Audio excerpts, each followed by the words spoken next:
Apa sih hukum perdata itu? Ya, hukum perdata itu adalah hukum yang mengatur hubungan antara manusia dengan manusia lainnya, ataupun yang mengatur antara anggota masyarakat dengan pemerintah dalam hubungan atau kepentingan atau perorangan. Nah, sistematika hukum perdata itu adalah buku 1 yang berjudul Perihal Orang, yakni Van Personen, memuat hukum orang dan kekeluargaan.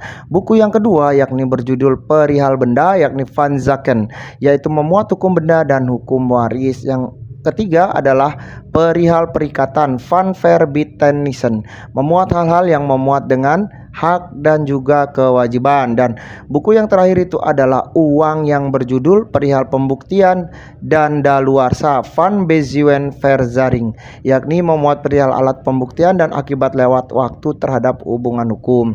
Nah, sistematika hukum perdata menurut ilmu pengetahuan yakni 1. Hukum tentang orang. Yang kedua adalah hukum keluarga. Yang ketiga adalah hukum harta kekayaan. Yang keempat adalah hukum waris erfrek. Begitu ya. Dan kemudian subjek hukumnya itu adalah orang yang dalam hukum disebut sebagai pendukung hak dan kewajiban. Artinya mempunyai kemampuan untuk mengadakan hubungan hukum, di mana hubungan hukum itu akan mempunyai akibat hukum yang disebut hak dan kewajiban. Nah, subjek hukumnya itu adalah 1. Manusia. Yang kedua adalah badan hukum, ya. Kemudian hukum keluarga, kekuasaan orang tua, perwalian, pengampuan, dan perkawinan. Hukum harta kekayaan. Hukum harta kekayaan meliputi 2 lapangan, yaitu 1. Hukum benda yang berupa peraturan-peraturan yang mengatur hak-hak kebendaan yang mutlak sifatnya. Artinya terhadap hak-hak atas benda itu orang wajib menghormatinya.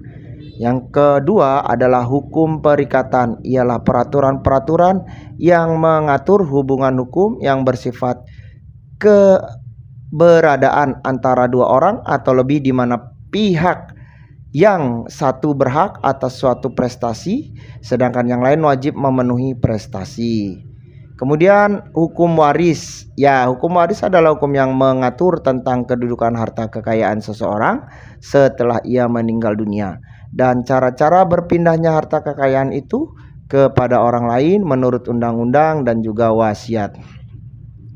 Wasiat holografis. Ya, wasiat yang ditulis sendiri oleh pewaris kemudian disimpan di kantor notaris sampai pembuatnya meninggal. Wasiat rahasia, yaitu surat wasiat yang dibuat sendiri oleh pewaris atau oleh orang lain dan disegel kemudian disimpan di kantor notaris sampai pembuatnya meninggal dunia. Wasiat umum, yaitu surat wasiat yang dibuat di hadapan notaris dan dihadiri 2 orang saksi kemudian disimpan di kantor notaris sampai pembuatnya meninggal dunia. Yang terakhir adalah kodisil, yaitu suatu akta di bawah tangan yang isinya kurang lebih merupakan pesan seseorang setelah meninggal dunia. Demikian kuliah hukum kita kali ini yang membahas tentang KUH Perdata.